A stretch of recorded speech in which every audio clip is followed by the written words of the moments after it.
Going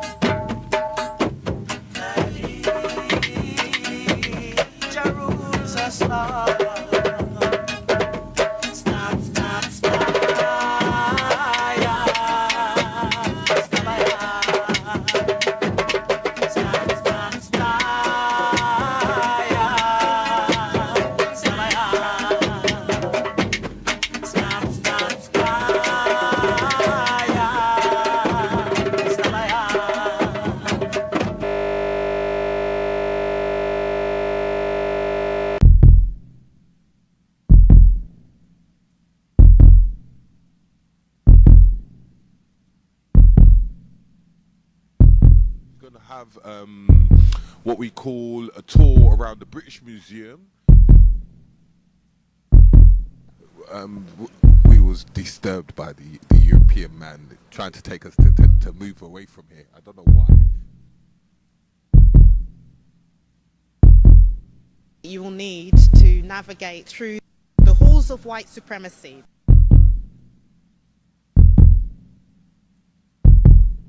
The more they discover, the more scandalous, and I just can't stand it anymore.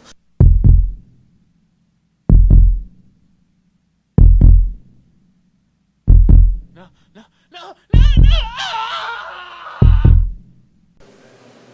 Are you ready to go? Okay. Black Eye TV again. We're now talking about health and well-being. You know, your health is your wealth. Make sure you drink your greens, because if you don't drink your greens, you're gonna be in trouble. You know, these animals out here, they're eating different type of food. But you know what? We're coming here to learn about history, and we come to have an understanding that what our ancestors and what our people in the past used to eat and what they were about. You know, this beautiful lady is going to be giving us a beautiful tour around the museum.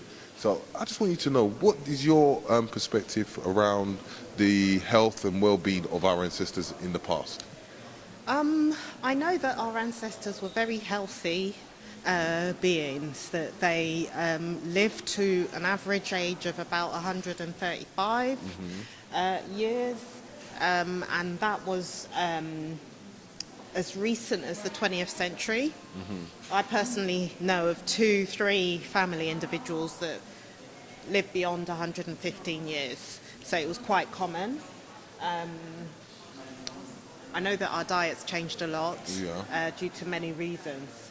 But, but what is, like as we was coming up, you had a little bit of a prospect on, you wasn't really too happy with where the vegetarian diets was going, and the way people's mindsets were about it. What's your opinion? Yeah, it's not that I'm not happy about it. It's just that I feel that African food proper is being left off the menu. Okay. Yeah. I don't see traditional African foods on there as foods that are okay, like the yam, the cassava. Because like cassava, which we in Nigeria we call gari. If you go to Jamaica, they have a format which we call what they call bami. Oh, yes. Which is a harder version, and it both comes from the cassava. Wow. So it's like if you made the gari and you left it out, it gets hard. Right. And it turns into a biscuit. Oh, right. It's the same thing. So it's the same thing. Yeah. So and it's very nutritious. Yeah. And it keeps you going. If you have nothing else to eat, that's what a lot of people survive on. Okay. Yeah. So yeah, as we were saying now in the with the Asians and the times of their fishing and what they used to eat and what they were about, what kind of insight of information have you learned about it? Well, I've learned that a lot of the inventions that we speak of, in fact, one in particular, the chariot. Now, I know the chariot, the Sumerians claim or the Western institutions claim the Sumerians invented the chariot. They didn't. And we've got evidence of that here.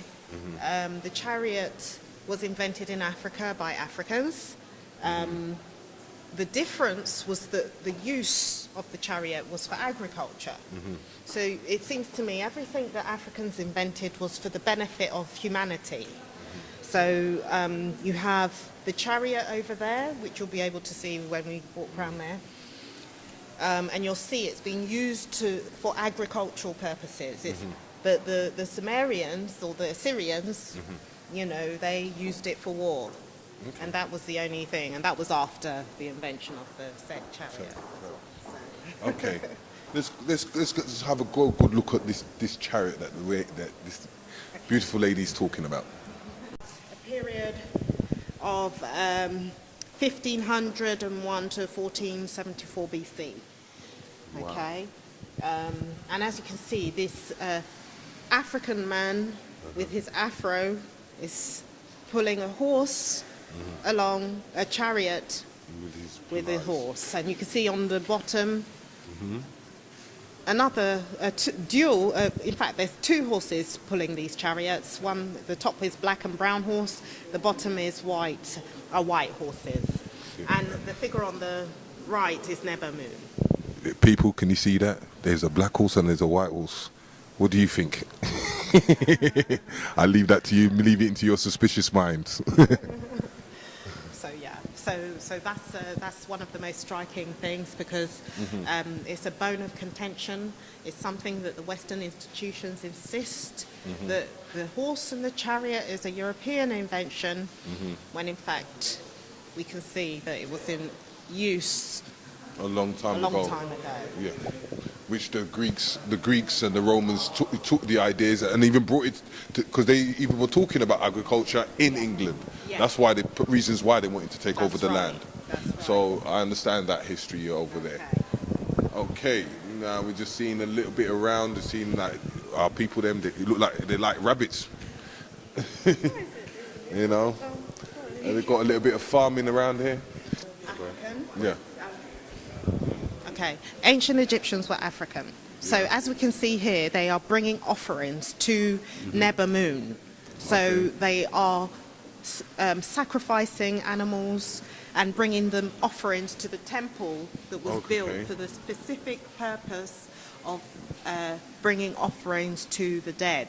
And in this case, it's Neber Moon. Neber Moon. So this depicts a... Bring on to the information over there. Yeah. So this depicts a feast for Neber Moon.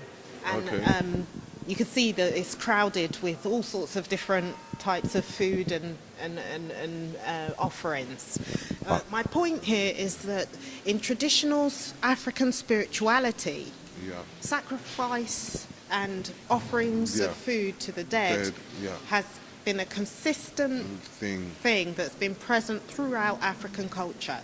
You don't find it in European culture until the Jewish people adopted the Judaism in order to then adopt the practice of circumcision and sacrificing animals. So I just wanted to...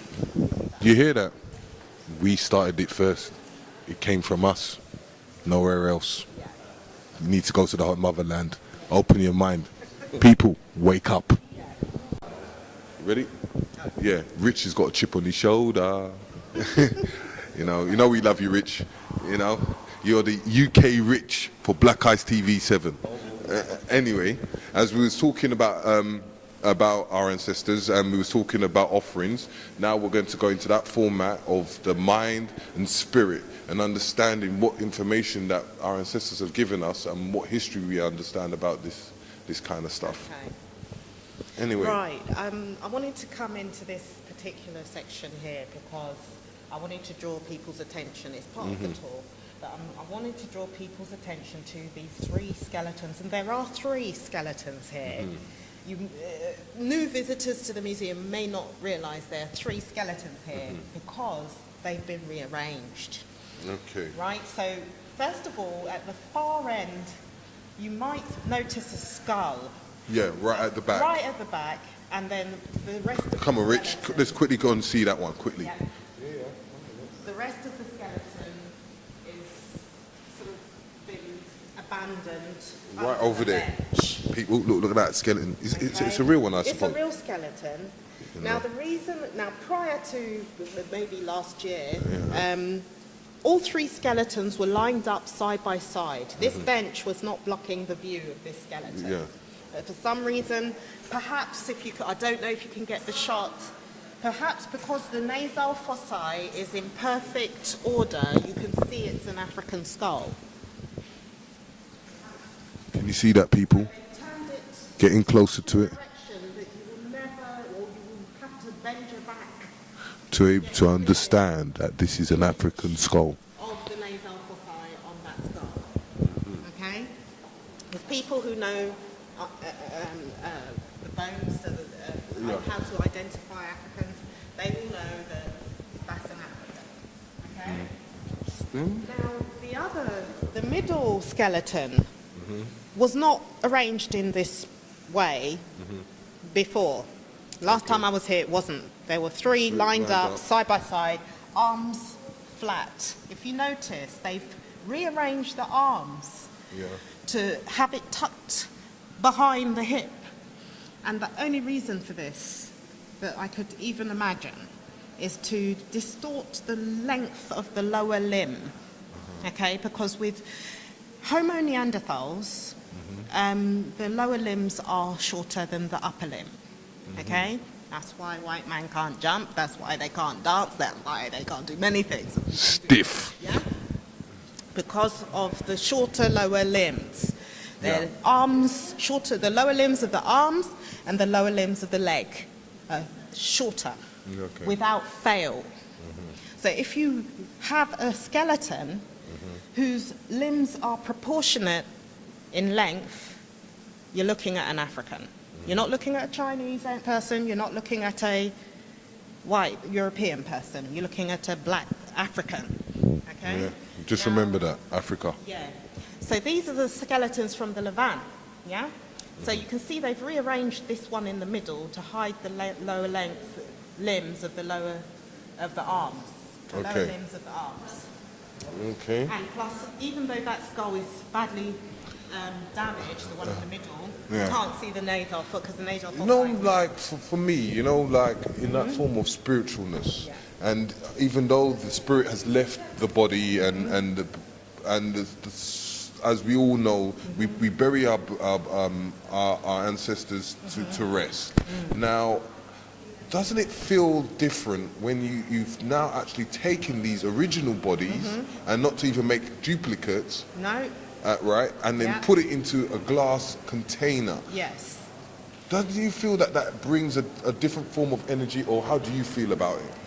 It's actually ritualistic, I believe. Yeah. And it's ritually sending out subliminal messages that Africans are here for display.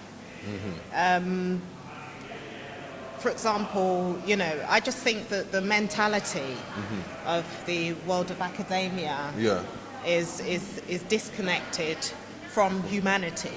Okay. Yeah. So they find it acceptable to display live skeletons. Because I find it in certain parts where it gets really hot when we go to like the caskets and all that kind of stuff. Yeah. But we're going to move on to the next place, and then we're going to talk a bit more. Yeah. The triangular nasal fossae equals African. Okay? No deliberation, no confusion. The triangular shaped nasal fossae equals African skull. Okay? It's always been that way. No amount of, manipulation can change that. Okay. Yeah? So when on the tour we go into room 3, which is by the front door, and they've reconstructed a skull from the Levant, okay? And they've used a very badly damaged skull. So the question I ask is, why not use the complete skulls that you have here? And of course, the reason why they do that is so that they can manipulate the results like they have done to make it, to Europeanize the head, okay?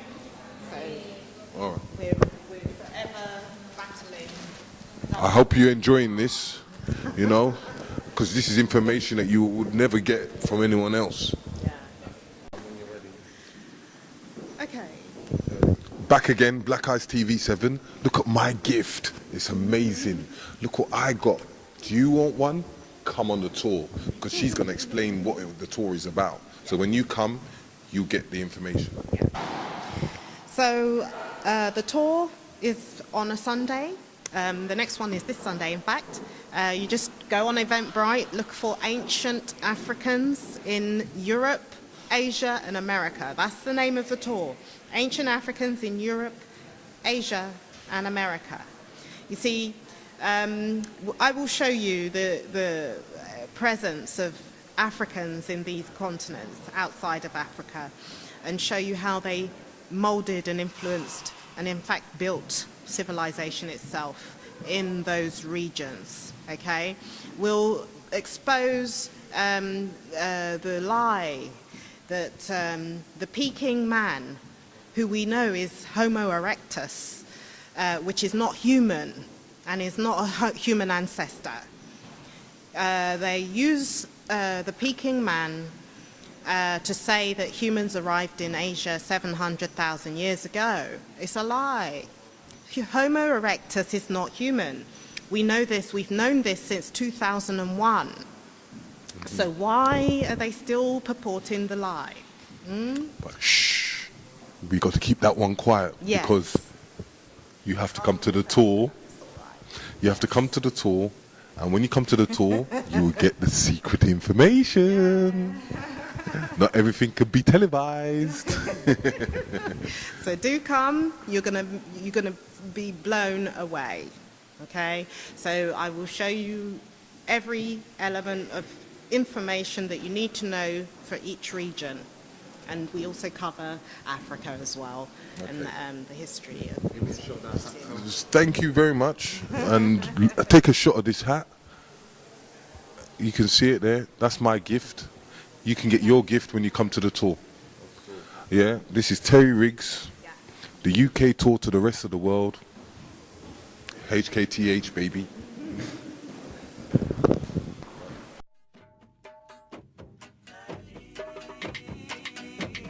Jerusalem.